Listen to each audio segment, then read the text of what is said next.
이스라엘의 찬양 중에 거하시는 우리 하나님 앞에 저희가 전심으로 찬양하고 기도했습니다.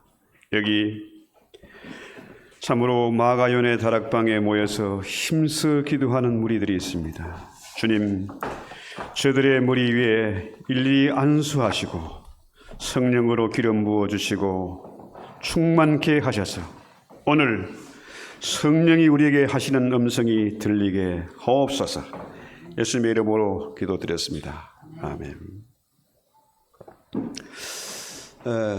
오늘 이제 맥추 감사 예배를 드리는데요. 맥추절 하면은 보리 추수잖아요. 그 보리를 추수하는 장면 하면은 성경에서 누가 떠오릅니까? 룻이 생각나죠. 보아스의 밭에서 보리삭을 줍던 룻이 생각납니다. 그래서 맥추절하면 생각나는 배경이 바로 룻기입니다. 그래서 이스라엘에게서 보리를 거두는 때에서 맥추절 하는데요. 이 맥추절은 오순절, 칠칠절 여러 가지 말이 있습니다. 같은 말이니까 어쨌거나 이 맥추절에는 이스라엘이 회당에서 룻기를 읽으면서 모임을 가졌습니다. 오늘 우리가 맥추 감사 예배를 드립니다. 자, 모세가 시내산에서 40일 동안 금식하며 기도하며 하나님의 음성을 기다리지 않습니까? 그때에 천둥과 번개 가운데에 모세가 율법을 받을 때요, 이스라엘 백성들이 두려워 떨었습니다. 놀라운 거죠. 그 장면을 한번 상상을 해 보십시오. 그런데 이스라엘 백성들은 모세가 기도하고 율법을 받는 동안에 뭐 했습니까? 금송아지를 만들어 놓고 절을 하고 광란을 부렸습니다. 그들이 하나님께서 애굽에서 그 장자의 재앙, 그죠? 바로의 항복을 받았는 그 장자의 재앙, 그 재앙이 지나갔고 또 홍해를 건너서 지금 하나님의 놀라운 기적을 보았고 했는데, 그럼에도 불구하고 뭡니까? 그들이 하나님을 예배하지 않고 금송아지를 만들어 놓고 우상을 섬긴 거죠. 마땅히 하나님이 저들을 죽여야 하지만 죽을 죄를 지은 거 아닙니까? 그런데 모세가 결사적으로 기도했습니다. 보면 자신의 생명을 걸고 차라리 나를 죽여주세요, 저들을 용서해 주세요 기도했더니 모세의 이 중보 기도로 3,000명만 죽고 나머지는 살아남았습니다. 사태가 수습이 된 거죠. 자, 오순절 날에 마가연의 다락방에 120명의 제자들이 모여서 기도할 때에 무슨 일이 일어났습니까? 성령이 임했습니다. 그렇죠? 급하고 바람 같은 성령이 임했고 불의 해같이 갈라지는 역사가 나타나서 오늘 성경에 보니까 어떻게 해요? 사람들이 어떻게 기도했습니까? 각나라 말로 방언으로 기도하기를 시작했습니다. 그렇죠? 근데 놀랍게도 그 방언은 각 나라 사람들이 이 말해도 저 말해도 다 알아들었다는 거죠. 말이 서로 통했다. 통역이 필요 없었다 이런 얘기죠. 그런데 이 일로 인해서 베드로가 그렇게 겁이 많고 실수가 많고 도망갔던 그 베드로가 설교할 때에 어떤 역사가 나타났습니까? 3,000명이나 회개하는 역사가 나타났어요. 자, 모세가 율법을 받을 때 3,000명이 죽어나갔는데 오순절 날에 성령이 임하니까 어떻게 해요? 3,000명이 살아났다. 그죠? 놀라운 추수의 잔치가 벌어졌다. 이런 얘기입니다. 자, 이런 놀라운 역사, 사도행전의 역사는 뭡니까? 성령의 역사 아닙니까? 사도행전을 성령행전 그러잖아요. 성령이 임했더니 어떤 일이 납니까? 서로가 방언으로 기도하잖아요. 우리 장로교에서는 한국에서 보면요, 이 방언을 아주 금기시를 했어요. 예언하고 방언하는 거를. 왜? 이 성령 세례를 믿지 못하니까. 오순절 역사는 그때뿐이다. 그죠? 더 이상 계속되지 않는다. 헛소리 하지 마라. 그죠? 그런데 이 베드로가 설교할 때에 3,000명이나 어찌 않고 회개하면서 돌이키는 역사가 있었습니다. 그죠? 그렇게 겁이 많고 도망갔고 비겁했던 제자들이 어떻게 변했습니까? 숨어 지내던 자들이 어떻게 해요? 담대하게 복음을 전가하기 시작했어요. 히브리서 보면은 그 초대교회 당시의 사람들은 어떻게 해요? 성령 충만해가지고 세상이 감당치 못하는 자들로 살았습니다. 그 당시의 교세는 이루 말할 수 없이 아주 약했고 가장 미천한 사람들이 많았습니다. 물론 귀족들도 있었지만은, 그런데 그들이 마침 어떻게 해요? 카타콤, 이 동굴 속에, 무덤 속에 살면서도 로마의 귀족들에게, 왕족들에게 복음을 전해서 마침내 어떻게 해요? 로마가 뒤집어지는 역사가 있었습니다. 그죠? 자, 그런 숨어있던 제자들이 어떻게 그렇게 변했냐? 어떻게 그렇게 놀라운 일을 감당할 수가 있었냐? 이건 뭘까요? 바로 성령 세례입니다. 오순절날 성령 세례를 받았기 때문이다 하는 거죠. 그들이 복음을 전가하고 열방의 교회를 세워가고, 그래서 마침 우리가 모여서 오늘 예배를 드리게 되는 거죠. 자, 초실절에는 초실절, 7.7절, 오순절 같은 말입니다. 그죠? 예. 그런데 초실절에는 이 첫 수화강, 곡식단을 들어서 제사장이 흔들어서 바치는 거고, 레위기 23장에 보면요, 레위기 23장 9절 한번 볼까요? 여기에 보면은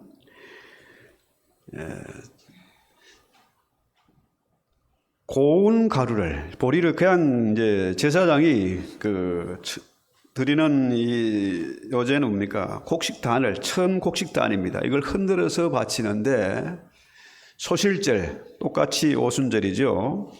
여기는 맥주절에는 어떻게 해요? 고운 가루를 만듭니다.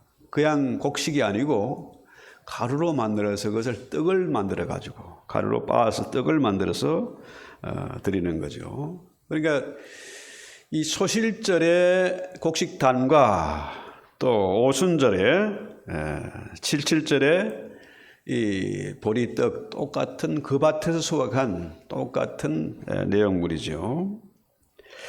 그러니까 우리 하나님은 어떻게 해요? 처음 곡식, 처음 열매를 좋아하세요. 하나님은 첫 것을 좋아하세요. 그래서 지난주에 한번 강고사님이 그런 얘기를 했는데요.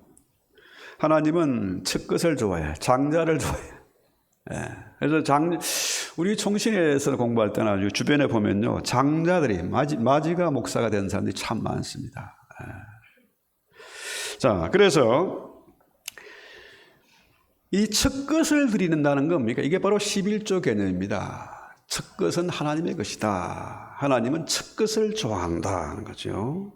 그러니까 첫째 것을 드린다는 건 뭐냐 하면은 모든 것이 하나님의 것이다.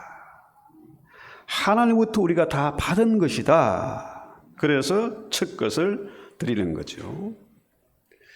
이것이 내 것이 아니고 내 자녀가 아니고 하나님의 것이라고, 하나님의 자녀라고 생각할 때에 우리가 아까울 것이 없는 것이고, 또 자녀들에 대해서 너무 근심하고 걱정할 필요가 있다?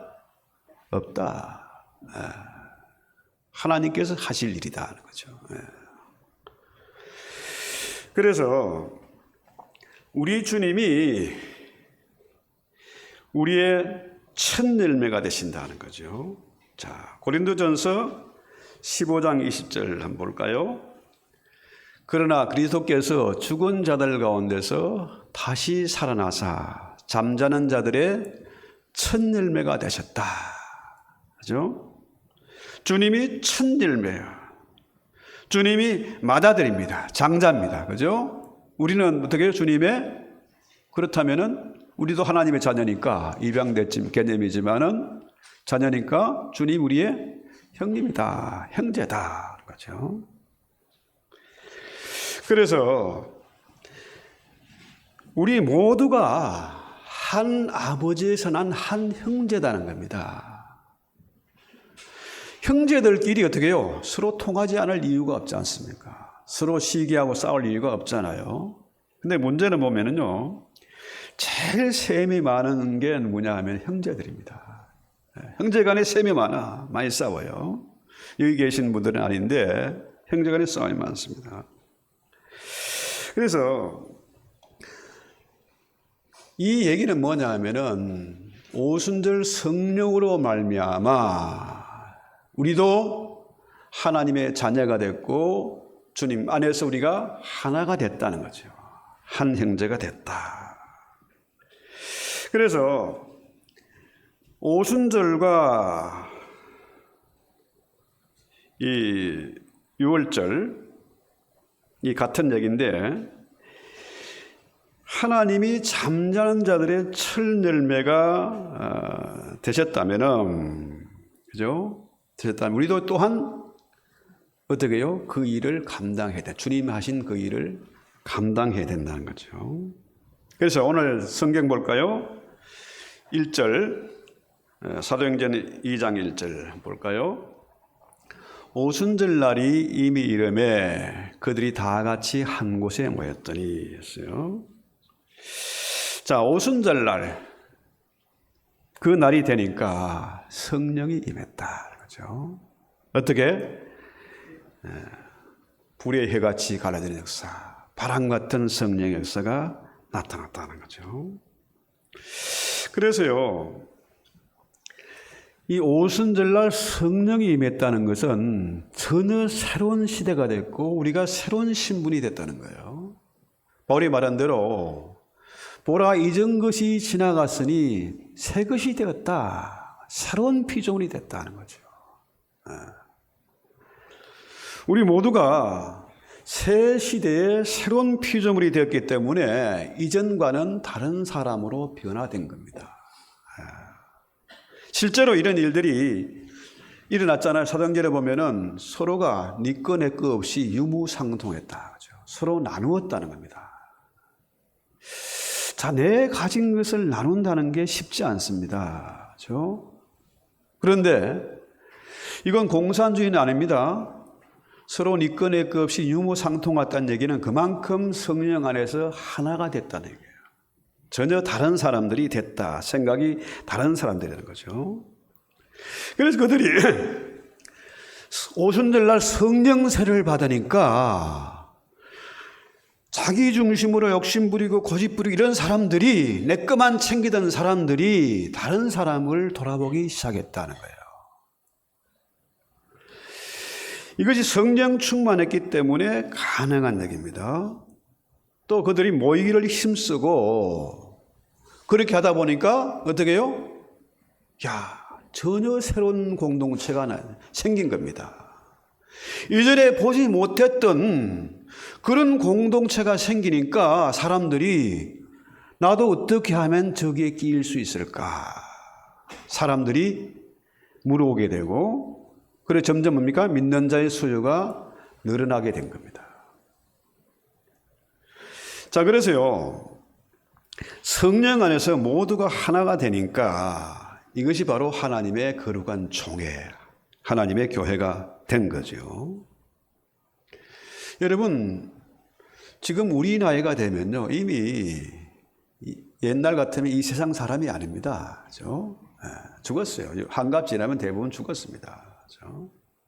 근데 지금은 뭐 100세 시대 해가지고, 뭐 너도 나도 어떻게 하면 오래 살까, 장수식품, 건강식품 얼마나 많은지 몰라요. 사람들이 오래 살려고, 건강하게 살려고 별짓 다 해보지만 결국은 어떻게 해요? 죽음을 피할 수는 없습니다. 죽음을 피할 수 있는 사람은 세상에 아무도 없는 거죠. 그래서 창세기 5장에 보면은 족보가 나오지 않습니까? 누가 누구를 낳고 900살을 살고 죽었더라. 30세를 살았더라. 그 당시 900살을 살아도 결국 뭡니까? 죽음이에요. 창세기 5장의 족보는 결국 뭡니까? 내려오는 족보인데 결국은 죽는 거예요. 다 죽고 마는 겁니다. 그런데 누가복음에 나오는 족보, 누가복음 3장 23절부터 나오는 그 족보는 뭐냐? 예수에게서 뭡니까? 요셉에게까지. 이건 뭡니까? 상향 족보예요. 그러니까 창세기의 족보는 죽음의 족보이고 누가복음의 족보는 뭐냐면은 생명의 족보입니다. 그렇죠? 이제 우리는 죽은 아담의 후손이 아니라 두 번째 아담이 뭡니까? 예수님의 후손이 된 거다. 그렇죠? 하나님의 자녀가 됐다. 죽음의 족보에서 생명의 족보로, 예수님의 족보로 옮겨졌다. 이건 얼마나 놀라운 일인지 몰라요. 여러분, 죽음이란 게요, 얼마나 무서운지 사람들이 안 죽으려고 악을 쓰잖아요. 이렇게 뭐 암을 투병하든지 처절한 뭡니까? 죽음에 사투를 하는 사람들 보면요, 그 얼굴이 그냥 마귀 같아요. 혼자 죽는 것이 무서워서 그냥 아내를 붙잡고 씨름을 하고 욕을 하고 별짓을 다 합니다. 왜? 죽음이 그만큼 두렵기 때문에 그렇죠. 죽음을 피할 수가 없기 때문에 그렇습니다. 그런데 이제 하나님의 자녀, 오순절 성령 세례를 통해서 하나님의 자녀가 된 사람은 뭡니까? 족보가 바뀌었습니다. 전혀 다른 사람이 됐어요. 죽음이 두렵지 않습니다. 마귀란 놈은 죽음의 공포를 통해서 자기의 노예로 삼는데 우리는 뭡니까? 죽음이 두렵지 않은 자들입니다. 오늘 살다가 내일 죽어도 여한이 없어요. 그러면 뭡니까? 마귀가 감당할 수가 없어요. 죽음이 두렵지 않아도 누가 감당할 수 있습니까? 그래서 히브리서 말하는 게 세상이 감당치 못하는 사람들이다. 이 얘기입니다. 그렇죠? 그래서 성령의 능력으로 우리가 어떻게 해요? 새로운 신분이 되었고 새로운 공동체가 만들어졌습니다. 교회 안에서 이것이 이루어진 거예요. 이 놀라운 일입니다. 그렇죠? 희희하게 살라고 하나님 우리를 이 땅에 보낸 게 아닙니다. 그렇죠? 하나님이 성령 세례를 통해서 우리를 능력 있게 살라고, 그렇죠? 교회를 세우라고, 복음을 전파하라고 그렇게 우리를 부르신 거죠. 그래서 우리가 예수 믿는다는 건 뭘까요? 예수님이 지금 십자가에 달려 있습니까? 수치스러운 모습으로 피 흘린 모습으로 달리는 게 아니잖아요. 그분이 뭡니까? 지금 하나님 우편에 계시고 예수 그가 마침내 오순절날에 성령을 보내셔서 우리를 하나님의 자녀로 당신의 형제로 삼으셨다는 거죠. 그 증거가 뭡니까? 이 땅에 교회가 세워졌다는 거라. 이전에 보지 못했던 전혀 새로운 공동체가 세워진 겁니다. 세상이 깜짝 놀라고 부러워하고 시기하는 그런 공동체가 세워졌다. 이 얘기죠. 그래서요, 이전엔 보면 뭡니까? 교회가 참 신기한 게 이 교회는 희한하게 싸움을 많이 해요. 장로파, 목사파. 그죠? 저는 꼴보기 싫어서 교회를 가기 싫다. 그죠? 저놈이 천국 간다면은 나는 지옥 가겠다. 희한한 일이 벌어져요. 그런데 놀랍게도 싸움을 하면서도, 목사욕을 하면서도 또 교회는 나와. 헌금하고 교회 예배 드리면서 또 싸우고. 신기한 일입니다. 저의 경우도요, 교회를 어릴 때 참 우습게 봤습니다. 사춘기 때. 교회를 비판하고 별짓 다 하고 했지요. 그런데 제가 신학을 하고 목사가 됐어요. 이게 얼마나 놀라운 기적입니까? 그죠? 내가 예수 믿었다는 자체, 이 자리에 예배드리고 있다는 이 자체가 놀라운 은혜일 수밖에 없습니다. 그죠? 그래서 여러분, 교회는 뭐 하는 교회다? 전투하는 교회입니다. 전투하는. 싸우는 교회다. 오죽하면은 교회 가자면 교회는 싸우는 곳이라고. 교회 가면 싸운다고 아버지가 교회 못 가게 한다. 아이들 그래요. 교회는 싸우는 교회입니다. 어떻게 전투하는 겁니까? 영적인 전투를 하는 것입니다. 여러분, 전쟁 영화나 전쟁터의 그 참상들이 지금 계속 보도되고 있지 않습니까? 지금 전쟁이 많이 일어나요. 전쟁터에 가면은 수염도 못 깎고, 그죠? 제대로 잠자리도 못 챙기고, 또 뭐 흙탕물에 똥물에도 뒹굴 수도 있고 별짓을 다 하죠. 그런데 그 군인들의 그 전투하는 모습이 추하고 더럽게 보입니까? 그거 아니잖아요. 이 전쟁 영화나 전쟁이 다큐멘터리를 보면 참 감동이 있어요. 그 죽어가는 전우들을 들쳤고 어떻게 살리려고 시체라도 건지려고 애쓰는 모습들 보면은 어떻게 해요? 감동이 있어요. 전투하는 교회가 전혀 더럽고 추한 것이 아닙니다. 우리 하나님은 이 전투하는 교회를 너무나 귀하게 여기시고 아름답게 보신다는 거죠. 전쟁하려면 어떻게 됩니까? 철저히 어떻게 됩니까? 원팀이 돼야 돼요. 전쟁에 승리하고 전쟁에 패하는 그 결정적인 그게 뭐냐 하면은 배신자가 있으면 어려워. 전투하다 패하는 게 아니고 어떻게 해요? 배신자 때문에, 내부의 적 때문에 무너지는 겁니다. 그 성경도 보면 아간의 배신 때문에 참패를 하지 않습니까? 그래서 교회가 전투를 하는데 어떤 전투입니까? 영적인 전쟁입니다. 그렇죠? 영적 전쟁에 승리하기 위해서는 교회가 어떻게 됩니까? 성령 충만해야 돼. 오순절날이 그래서 교회의 생일이라는 겁니다. 오순절날 성령이 임해서, 성령이 강림해서 그래서 교회가 세워진 거예요. 그래서 이 오순절 교회는 어떻게 해요? 성령 충만한 교회였어요. 그러니까 네 꺼내 것이었고 서로 나누는 한 팀이 된 겁니다. 하나가 됐어요. 성령 안에서 하나가 됐다. 그래서 사도 바울은 뭐라고 에베소서에서 하나됨을 힘써 지켜라. 그렇죠? 여기에 다양한 사람이 모였지만 생각이 다 다르지만은 어떻게 해요? 영적인 전쟁을 위해서는 우리가 하나가 돼야 된다. 하나. 그래서 자, 이 하나님이 함께 하시고 하나님이 도우시고 복 주시는 기관이 바로 교회입니다. 왜? 하나님의 이름이 있는 곳이고 이 교회는 바로 주님의 몸이고 하나님의 발등상이기 때문에 이 교회는 하나님이 함께하는 곳입니다. 성령이 운행하고 성령이 임재가 있는 곳이 바로 교회다. 그렇죠? 그래서 역사상 보면은 교회가 얼마나 추하고 더러운 짓을 했는지 몰랍니다.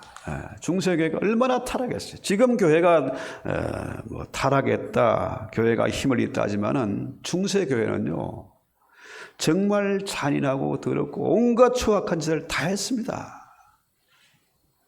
지난 팬데믹 3년을 거치면서 사람들이 힘을 못 썼어요. 교회 예배 금지, 그렇죠? 몇 명 이상 들어가지 마 신고하고 교회가 집중 타겟이 됐지요. 그런데 신기하게도 그때 교회가 무너지지 않았어요. 그런다고 교회가 망하지 않았습니다. 이 교회는 주님의 몸이기 때문에 주님이 함께 하시고 주님의 이름을 두신 곳이기 때문에 주님은 이 교회를 통해서 일하시기 때문에 주님은 교회를 버리지 않습니다. 교회를 다 부수고 새로운 또 딴 걸 만들지 않았습니다. 그래서 이 에베소서의 그 교회에 대한 비밀이 뭡니까? 하나님이 짝지어 주신 것을 사람이 나누지 못한다. 결혼의 비밀, 교회의 비밀이잖아요. 그죠? 교회는 사람이 세운 것이 아닙니다. 내가 교회에 오고 싶어서 온 게 아닙니다. 성령의 이끌림을 받아서 우리가 교회에 오게 됐고, 그죠? 이 교회의 멤버가 되어지게 된 거죠. 그래서 결혼의 신비도 뭡니까? 하나님이 짝을 지어주신기 때문에 사람이 나눌 수 없다. 마찬가지로 교회도 뭡니까? 하나님이 세운 기관이기 때문에 음부의 권세가 교회를 허물 수 없다. 그렇죠? 그만큼 악의 세력들이 교회를 향해서 총 공격을 다 했습니다. 별짓 다 했어요. 그런데 오늘 우리가 지금 예배를 드리고 있지 않습니까? 그렇죠? 구라파 교회가 무너지고 미국 교회가 무너지고 한국 교회 무너져도 끝나는 게 아니잖아요. 언제나 하나님은 남은 자를 두신다. 그 남은 자를 통해서 하나님은 당신의 역사를 이루어 가신다는 거죠. 그래서 자, 오순절 날에 77절에 뭡니까? 이 떡을 만들어서 두 개의 떡을 만들어서 올리는 거죠. 자, 이 두 개의 떡은 뭐냐면 유대인과 이방인을 말하죠. 이전에는 유대인과 이방인 사이에 막힌 담이 있었습니다. 도저히 하나가 될 수 없어. 사람 취급을 안 했습니다. 그런데 이제 오순절날 성령이 임하니까 어떻게 해요? 유대인과 이방인이 하나가 된다. 종이나 자유주나 유대인이나 헬라인이나 모두가 하나가 될 수 있는 길이 열렸다는 거죠. 자, 똑같이 유대인도 예수님을 대적했고 이방인들도 예수님을 대적했는데, 그렇죠? 다 똑같은 죄인들인데 놀라운 변화가 일어났다는 거죠.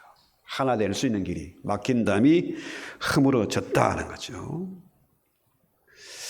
자, 여러분, 다윗의 시편, 저는 참 좋아해서 시편을 많이 읽고 묵상하고 기도하고 또 설교도 많이 했습니다. 근데 다윗과 우리가 다른 점이 있다고 하면은 다윗은 뭘 했습니까? 죄를 지었잖아요. 죄를 지어도 회개를 했어요. 적시로. 자, 여러분, 다윗의 죄 중에 가장 크고 무서운 죄가 뭘까요? 우리아의 아내를 범하고 우리아를 죽인 거? 그것도 물론 무서운 죄인데 하나님이 가장 싫어하는 죄는 뭐였습니까? 인구조사입니다. 인구조사. 역대상 21장 12절을 한번 볼까요? 다윗이 인구조사를 해서 하나님이 얼마나 그것을 미워했던지 다윗에게 세 가지 선택을 초이스를 하라 그럽니다. 첫째는 이 3년 동안 기근이 있을 것이다. 네 인구조사한 죄 때문에. 이제 다윗이 먹고 살만하고 힘께라 들어가니까 어떻게 해요? 남의 아내도 범하고 뭐 별짓 다 하지 않습니까? 왕궁도 만들고. 그런데 결정적으로 인구조사한 것 때문에 역대상 21장 12절에 보면은 첫째는 3년간의 기근, 또 둘째는 전쟁에 패해가지고 석 달 동안 도망다닐 피난 다닐 것이다. 마지막 세 번째는 3일간의 온역이 있어가지고 전염병이 번져서 한 7만 명 죽지요. 뭘 선택하라? 세 가지 중에 뭘 선택했습니까? 야, 이거 3년간 기근이 있으면 뭐 거지 되는 거고, 동냥해야 되고, 도망다니기 너무너무 싫고, 그래가지고 3일간의 온역. 단 3일 만에 수만 명이 죽었죠. 그런데요, 놀라운 것은 그 재앙이 어떻게 그쳤느냐? 다윗이 오른 안에 타작마당을 선택입니다. 타작마당을 사가지고 그것도 대단한 금액을 지불하고 땅을 샀습니다. 금 600세겔입니다. 한 2401이면 한 7년 되나 모르겠다. 그 2400일 동안의 임금입니다. 엄청난 금액이죠. 그걸 주고 타작마당을 샀어요. 자, 예루살렘 성전이 지어진 터가 바로 오르난의 타작마당입니다. 자, 그 타작마당에서 하나님 앞에 화목제물을 드리고 난 다음에 재앙이 그쳤어요.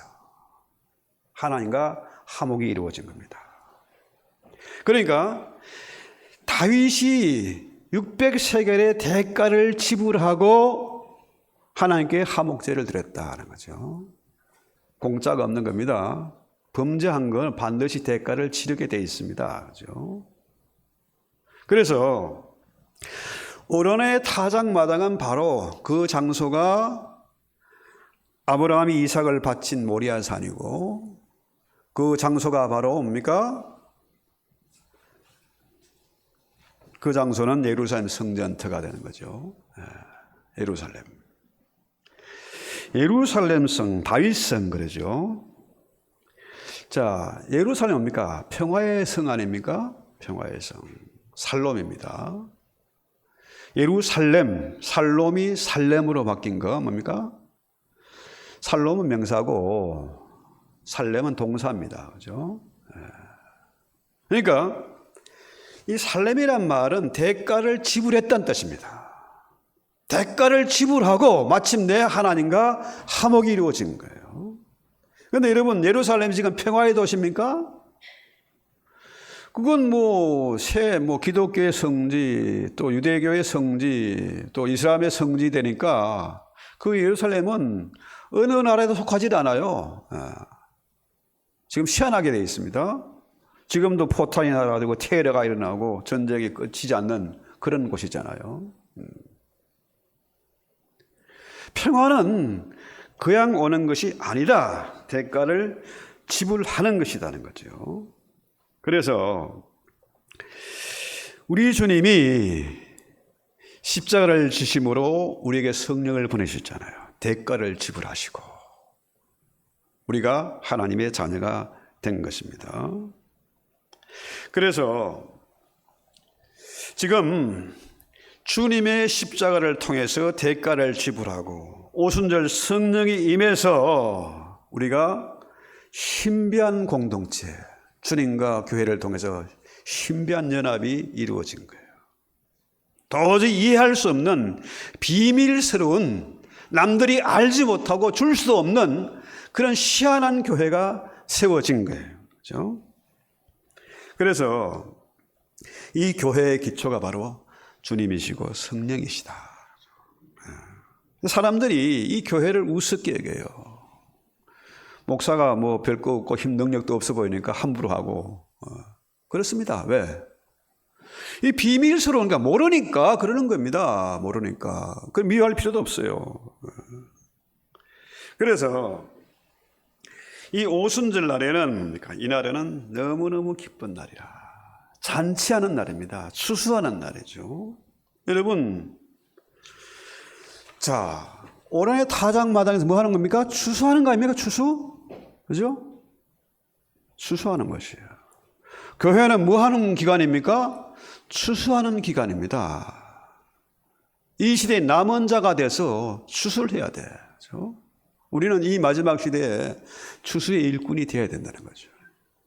그래야 주님이 어떻게 해요? 세상 끝날까지 너희와 항상 함께 있겠다.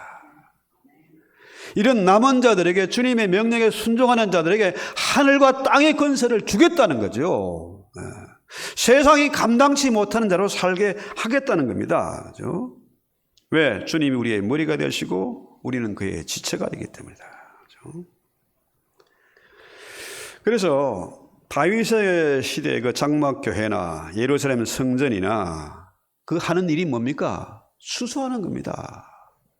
열매를 거두는 거죠. 또 지금 교회 할 일도 역시 뭡니까? 추수하는 것입니다. 가장 중요한 거죠. 추수하는 일이 가장 중요하고 기쁜 일이죠. 사람을 얻는다는 거. 우리가 사람 낚는 어부가 돼서 사람 얻는다는 게 가장 큰 일 아닙니까? 가장 중요한 일이고 큰 일이죠. 여러분, 하나님은 한 분이시지 않습니까? 삼위일체도 셋이 아니고 하나 아닙니까? 하나. 하나인데 하나님을 앞에 두고 내가 뒤에 가면은 어떻게 해요? 1에 공이 2개가 붙으면 100이 되고 4개가 붙으면 10,000이 되고 자꾸 늘어나요. 한 사람이 1000을 줍고 2 사람이 10,000을 감당해요. 그런데 하나님이 없고 내가 뭘 한다? 자, 내가 뭘 하려고 하면 어떻게 해요? 마이너스가 되죠. 0.1. 공이 4개 붙으면 0.0001. 하나님이 없는 인생은 꽝입니다. 아무것도 안 해요. 죽음의 노예가 되고 돈의 노예가 되고 사람 비위 맞추고 맨날 잠 못 자고 스트레스 받고 그러다가 죽는 거죠. 지옥으로 가는 겁니다. 하나님을 앞서가지 말고 하나님의 뒤에 서면은 공이 자꾸 붙어. 그건 플러스 인생이고, 반대로 내가 무엇을 하겠다 하나님을 뒷전으로 하면 어떻게 해요? 그건 마이너스입니다. 아무것도 아니에요. 그래서 우리가 이 마지막 시대에 이제 오순절은 이게 한 6개월 지난 거 아닙니까? 이제 반이 지났고 반이 남았어요. 여기까지도 오신 하나님을 감사하면서 우리 한번 장부를 펼쳐 놓던지 마음속에 한번 계산해 보세요. 나는 추수한 게 있나 없나? 추수한 게 없으니 감사가 없어. 사람을 못 얻었으니까, 전파하지 못했으니까 감사가 없어요. 진짜 추수한 사람들은 기쁨이 있습니다. 그죠? 제가 텃밭에 수박을 처음으로 한번 심어봤는데, 수박하고 메론을 심었는데요. 어제 메론을 하나 먹어봤더니 잘라봤더니 이제는 이제 익었어요. 너무너무 기뻐. 왜? 사 먹는 것보다 내가 키운 것이 훨씬 의미가 있고 보람이 있거든요. 그렇죠? 여러분, 신앙생활의 재미가 없고 긴가민가 하면 어떻게 해요? 그거는 추수의 기쁨을 모르는 겁니다. 열매가 없기 때문에 주님이 계신지 안 계신지, 성경이 맞는지 틀린 것인지, 목사가 지금 오늘 헛소리 하는 건지 분간이 안 되는 거라. 그래서 자, 주님이 말씀합니까? 부자가 천국 가는 것은 낙타가 바늘길을 통과하는 것보다 어렵다. 낙타나 소나 이런 것들은요, 기어가지 못해요. 못 깁니다. 나전포복 못해. 여기서 말하는 부자는 뭡니까? 진짜 돈 많은 부자를 얘기하는 게 아닙니다. 하나님이 없는 사람, 지 잘난 맛에 나는 사는 사람, 지 성질 꼴리는 대로 행동하는 사람, 이게 바로 부자입니다. 그런 것들은 천국까지 못한다는 얘기입니다. 그렇죠? 그래서 그 부자들을, 그 부자가 진짜 부자 아니잖아요. 꽝이 아닙니까? 마이너스 인생 사는 그 사람들, 돈의 노예, 죽음의 노예가 돼서 사는 사람들, 그 사람들을 우리가 추수하는 일꾼이 되어야 된다는 거죠. 그러면은 하나님이 또 더해 주시고 공을 하나 못 치고 2개도 못 쳐주고 4개도 못 쳐준다는 얘기죠. 그래서 이 부자가 천국 못 가는데 천국 가는 길은 뭡니까? 바로 교회를 통해서입니다. 곡식을, 보리를 그냥 드리는 게 아니고 단체로 흔드는 게 아니고 어떻게 해요? 곱게 빻는 겁니다. 가루를 만들어야 돼요. 그동안에 내가 성질도 고약하고 흠도 많고 여러 가지 정말 약한 것도 많은데, 잠 못 자고 막 이런 게 있는데, 성령을, 오순절 성령 세례를 통해서 우리가 완전히 가루가 돼버리는 거죠. 가루가. 그래서 우리가 생명의 빵이 되는 거예요. 그 빵을 전파하는 자가 되어야 되는 거죠. 그 빵. 그래서 이런 일을 하는 것은요, 교회 밖에는 없습니다. 그래서 주님이 교회를 사랑하시고 교회를 이뻐하시고 교회를 통해서 일하시고 교회를 통해서 복을 나누어 주시는 겁니다. 옛날이나 지금이나 똑같아요. 진리는 왔다 갔다 하는 게 아닙니다. 오직 한 길이다 하는 거죠. 여러분, 지난번에 제가 메릴랜드 밤에 오는데 10시간을 운전하고 오는데 중간에 또 차가 퍼져가지고 어제가 새벽 4시 반에 오는데요. 새벽에 뭐 잘 보이지도 않지. 고속도로에 끔끔하잖아요. 또 라이트도 또 시원찮아. 얼마나 힘든지 어제가 중간에 가스스테이션 들려가지고 한 15분 눈 붙였더니 살만하더라고요. 가스 넣고. 한없이 달리는 게 아닙니다. 고속도로에 중간중간 휴게소가 필요해요. 그게 손해보는 게 아니잖아요. 졸음운전하다가 꽝 하는 것보다는 좀 쉬었다 가는 게 좋죠. 오늘 우리가 이 오순절 맥주절 예배를 드리면서 우리를 한번 점검하고 뭐가 잘못됐는지 제대로 가고 있는지 주님 앞에 뭐 내놓을 게 있는지 한번 점검하고 주님의 음성을 듣는 그런 시간 됐으면 좋겠습니다. 찬송하기도 합시다. 찬송가 우리 몇 장인가?